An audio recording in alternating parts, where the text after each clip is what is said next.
Magandang umaga po. Oh, Dato. maganda. Yeah. Sige po, ipakilala po ang sarili natin at sabihin natin ng Ako si Dato Jetur Lagwas alias Makantar. So, mao kani ang akong ikasulti kaninyo. So, nahibulong ako kang Sherlyn Sario. Na dito mi sa Malaybalay atong unang adlaw. Unya nakaabot ko dito naatanan ang NCIP o komisyoner o si Gobernador Subiri. So nahibulong ako bisan si Gobernador Subiri nahibulong kang Sherlyn Sario nga nganuman nga 4 hektara man ang gihatag kanamo nga sa kuan Bapsi nga ang akong tibuok nga gi-claim nako so 71 hektar.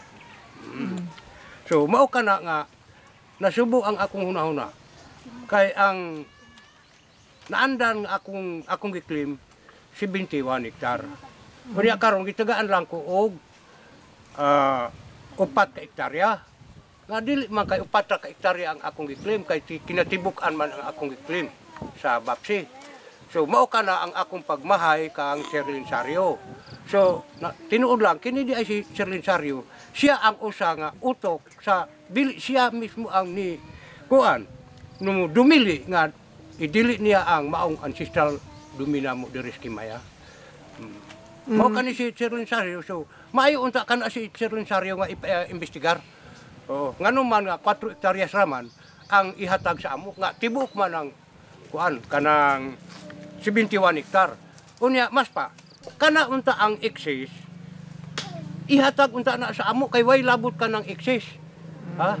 Dapat nga ihatag kanamo kanang 4 hektaryas diha nga excess. Gawas ani. Oo.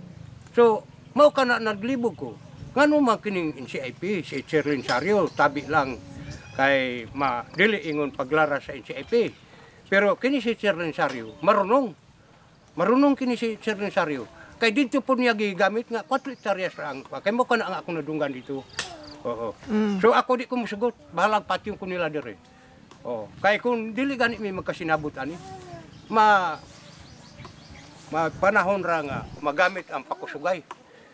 So ingon ana, maura. Manong, Dato, pakilala po kayo. Paki-explain nga po uli yung anong hinaing nyo dito. Ako po si Dato Arnold po Saliot. Isa rin sa mga descendants nung hiniraman na mga katutubo dati. Kasi itong area na to, hiniram ito ng government para po sa isang proclamation ng isang nursery and plant demonstration. Kailan po ito? Kailan po ito hiniram? Ito ay nangyari nung 1953 pa po. Okay. During LPG Quirino regime. So ang aming claim ay yung kabuuang area po ito. Kasi sa tagal na ng panahon na hindi isinauli sa aming mga kanununuan, ay ngayon, kaya binalikan talaga namin dahil gusto na talaga namin kunin yung area nito. Saan ginamit itong lupain na to? Since 1950s? Dati, 1950s pa, ginawang nursery. Okay, for how long? Hanggang ngayon meron pang may mga seeds pa sila na pinoproduce. Kaso lang yung area pinaghati-hati na nila, ang iba inalis. May mga taong pumasok kahit na yung PCA parang 15 years yata yung contract nila. Pinalis nila ng PCA. Sino nag-award sa PCA noon? Ang government? Yung ilang lang ng DA. So yun yung nangyari na may mga private individuals na pumasok at pinarintahan nila. So batay sa aming research, meron pong information na yung mga yung sa namin sa barangay hanggang sa municipal level hanggang provincial level, hindi po wala pong kahit isang sentimo na pumasok sa inyo. So meaning hindi sila nagbigay man lang ng kahit na during those times na how many years na? Ilang taon na rin yan? Mga 40, 50, 40 years, 40 years, almost. Wala kayong natatanggap, no? Wala po kami natatanggap. Tsaka yung sa yung sa local government, Aha. wala po. Kaya tiningnan namin sa yung DA mismo, yung nasa taas sa National DA, meron silang sulat na itong proclamation na to ay hindi nakalagay sa property index ng proclamations. Hindi daw nakalagay sa Hindi. property index. No available records. Yun ang sabi ng Okay. So, ang ibig sabihin nun, di lalong mas mahirap i-reclaim. Ganun ba yon? Mas madali. Parang- Dahil hindi kasama.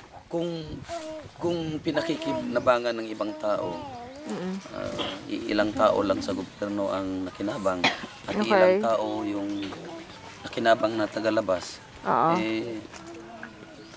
may karapatan talaga kami na bawiin na. Bawiin. Okay. Pwede nyo bang ipakita sa akin yung mga documents nyo? Agnes. Agnes. Ipakita nyo sa akin yung mga documents natin, no? Tara, dito. Pakita mo sa akin yun. So, ito po yung proclamation. Proclamation number Sign ho yan. Proclamation number 468 468. Nagpapatunay na na naiproklama daw. Pero ito yung nakalagay acting. sign ni Marciano Roque, Acting Executive Secretary. By the President. By the Ito, President. okay. Opo. Tapos, may sulat po ito galing sa Office of the Secretary. Office of the Secretary, Ang sinabi dito as to your Department of second query, Agriculture. Opo, we would like to inform you that we do not have an index of property under the said proclamation, presidential proclamation. So, yun yung So, ibig sabihin, sa inyo, pwede nyo talagang kunin dahil wala Pwede naman talaga. sa ano eh. Okay. yun. So, alright. So, pinakita nyo na to sa ano nga ba yung agency na tumutulong dapat sa inyo? Dapat yung NCIP. NCIP. Anong sabi ng NCIP? Ang sabi nila, dapat daw kansilahin muna yung proclamation number 468. Pero ang iba naman nagsasabi na pag kinakansila yon, mahabang proseso po yan. Kasi dadaan pa sa Kongreso, sa Senado, hanggang sa Malacanang. Meron bang nag-a-assist sa inyo mga lawyers ngayon? Wala po. Wala. Wala. So, NCIP lang dapat ang Sana. tumutulong pero hindi naman kayo natutulungan masyado dahil Hindi ganong napakarami kasi alam ko napakaraming lumalapit sa kanila eh. Okay? So anyways, I think we should ask also help of the professionals, no? Especially international ng United Nations international law on ancestral land to eh. So dapat humingi tayo ng tulong sa United Nations also and other organizations, no?